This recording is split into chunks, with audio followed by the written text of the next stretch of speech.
नमस्कार। Top north news के bulletin घमासान में आपका स्वागत है। इस बुलेटिन में हम आपको राजस्थान में इस वर्ष होने वाले चुनाव से संबंधित खबरें बताएंगे।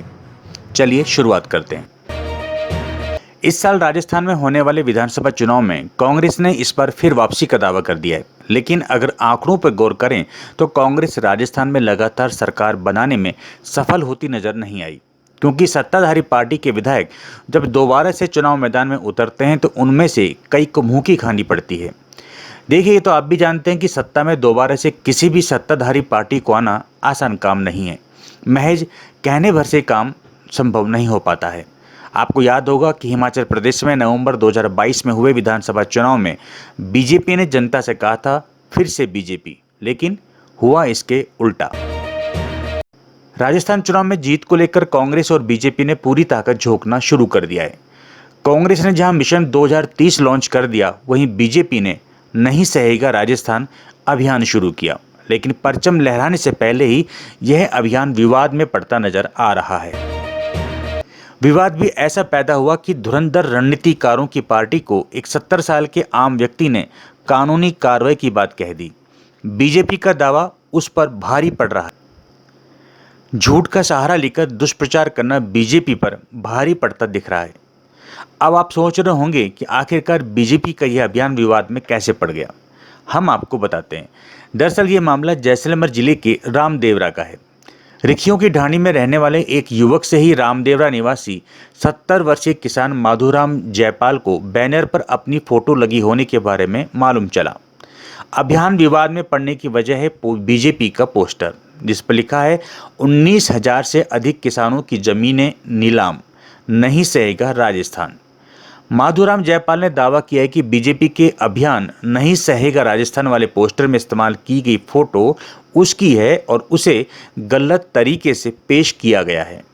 किसान ने कहा, बीजेपी किसानों को झूठा बदनाम कर रही है। इस पोस्टर में बीजेपी ने दावा किया है कि 19,000 से अधिक किसानों की जमीन नीलाम करने का काम किया गया है। झूठे दावे कर बीजेपी लोगों को गुमराह करने का काम कर रही है, ये कहना है किसान माधुराम का। इस पोस्टर से अब उनके परिवार को परेशानियों का सामना करना पड़ रहा है कि इस पोस्टर और होर्डिंग से उनकी हर दिन कहीं ना कहीं बेइज्जती हो रही है। किसान माधुराम का कहना है कि वह तो खुद 200 बीघा जमीन का मालिक है।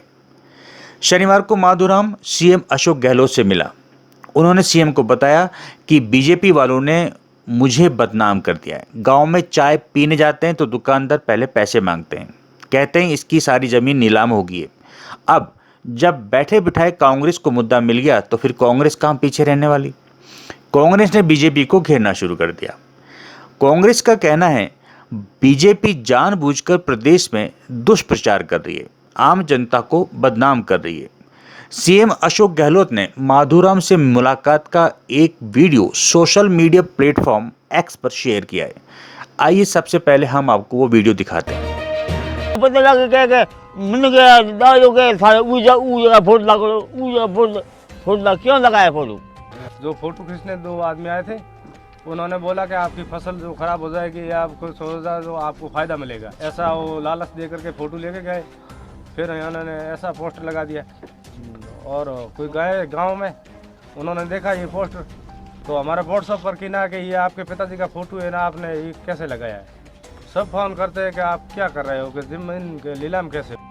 पड़ोसियों की मेरे फोन ये जो कमाते बतायो मोनो बतायो के फोटो लागो तो मधु का कहने टेंशन हो गयो कि मेरी जमीन नीलाम कैसे होगी। पोस्टर में तो पिताजी का फोटो लगा हुआ है। पोस्टर में लिखा है कि किसानों की जमीन नीलाम हो चुकी है 19,000। ये सरकार अभी वाली सरकार ने की और हमको अभी वाली सरकार पसंद है। तरीके से विरोध करेंगे और हम न्यायपालिका की शरण लेंगे। इनको मालूम कैसे पड़ा गाँव आई खबर, इनको मालूम कैसे पड़ा फोटो आई पोस्टर में व्हाट्सएप पर फोटो आए, उसे भी मालूम। तुम लोग देखते हो व्हाट्सएप देखते। अच्छा, तो वहाँ देखा वो फोटो आई बाबा की फोटो आया, देखा है। मैं को फोटो के पहुंची हो गया 2.5 को। कोई बात नहीं, अच्छा किया हम लेके आ गए। घर के खाने ये ऐसे ही लोग हैं। नीलाम बदनाम हो गया। सब लोग बोलते हैं कि तुम्हारी जमीन के नीलाम हो गई। कहाँ लगा गाँव रात को चाय पीने लगे होटल पे, उन्होंने पोस्ट दी, पहले पैसे ले लिए। विश्वास खत्म हो गया। विश्वास खत्म हो गया, ऐसे हो गया। ओहो, फुल हो गया, गांव में तो फुल हो गया, विश्वास खत्म। अच्छा हाँ, कहते हम कर गए डूब नहीं वो करने के बाद हटवा देंगे, हटवा दूंगा, हटवा देंगे, पोस्ट हटवा देंगे, ठीक है ना। जिस युवक ने माधुराम को पोस्टर के बारे में बताया था, उस युवक ने जयपुर में भी कई जगह पर बीजेपी के जिस पोस्टर को देखा उस पर माधुराम की फोटो लगी हुई थी।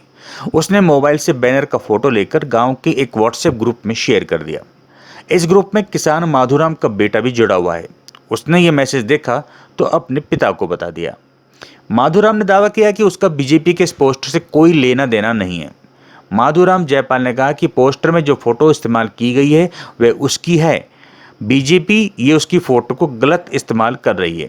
इस पर माधुराम जयपाल ने जैसलमेर की बीजेपी नेताओं से उक्त फोटो को हटाने के लिए भी कहा है। माधुराम ने यह भी कहा है कि अगर बीजेपी ने उक्त पोस्टर से उसकी फोटो नहीं हटाई तो वह कानूनी कार्रवाई करेगा। माधुराम जयपाल के बेटे जुक्ताराम का कहना है कि उन्होंने पिता माधुराम जयपाल की फोटो को पोस्टर से हटाने के लिए बीजेपी से आग्रह किया है। दरअसल पोस्टर के बाद लोगों के जो कमेंट्स आ रहे हैं उससे ये लोग परेशान हो गए। जुक्ताराम का कहना है कि उनकी कोई जमीन नीलाम नहीं हुई है, हमने कोई कर्ज नहीं लिया है, ये सब बीजेपी का झूठा दावा है। हैरानी की बात है कि मामला इतना अधिक तूल पकड़ने के बाद भी अभी तक बीजेपी की ओर से कोई प्रतिक्रिया नहीं आई है। वहीं कांग्रेस के स्थानीय प्रवक्ता रूपदान झीबा का कहना है कि बीजेपी ने अपने पोस्टर में जिस किसान की फोटो लगाई है वह किसान ना तो कर्ज में है और ना ही उसकी कोई जमीन नीलाम हुई है। सीएम अशोक गहलोत को कहना है कि बीजेपी बेनकाब हो गई है। बीजेपी के पोस्टर विवाद में तो किसान ने बीजेपी की धज्जियां उड़ा दी हैं। उक्त किसान ने तो यहां तक कह दिया है कि वह बीजेपी पर केस कर देगा अगर उसकी फोटो को पोस्टर से नहीं हटाया गया तो। अब आगे बढ़ते हैं। सचिन पायलट ने राजस्थान चुनाव में कांग्रेस पार्टी के उम्मीदवारों की लिस्ट को लेकर कहा कि कांग्रेस में टिकट वितरण करने का सिस्टम एकदम स्पष्ट है। कांग्रेस पार्टी के विभिन्न पर्यवेक्षक, प्रभारी, सह प्रभारी राज्य के विभिन्न जिलों में घूम रहे हैं और अपनी रिपोर्ट बना रहे हैं। सचिन पायलट ने कहा कि कांग्रेस पार्टी चुनाव में जीत हासिल करने वाले व्यक्ति को ही विधानसभा चुनाव में अपना उम्मीदवार बनाएगी। सचिन पायलट ने बीजेपी पर तंज कसते हुए कहा कि हैरानी की बात है कि सरकार दिल्ली में पूर्ण बहुमत के साथ है और जिनके 25 सांसद अकेले राजस्थान से हैं, वह पार्टी अभी तक ये फैसला नहीं कर पा रही है कि राजस्थान चुनाव में इस बार उनकी पार्टी की ओर से सीएम का चेहरा किसका होगा। अभी तक किसी को सीएम पद का चेहरा नहीं बनाया है। बीजेपी राजस्थान की जनता को स्पष्ट नहीं बता पा रही है कि वे क्या करेंगे और ना ही नेतृत्व तय कर पा रहे हैं। उनके आपसी विवाद और तनाव जनता तक पहुंच रहे हैं।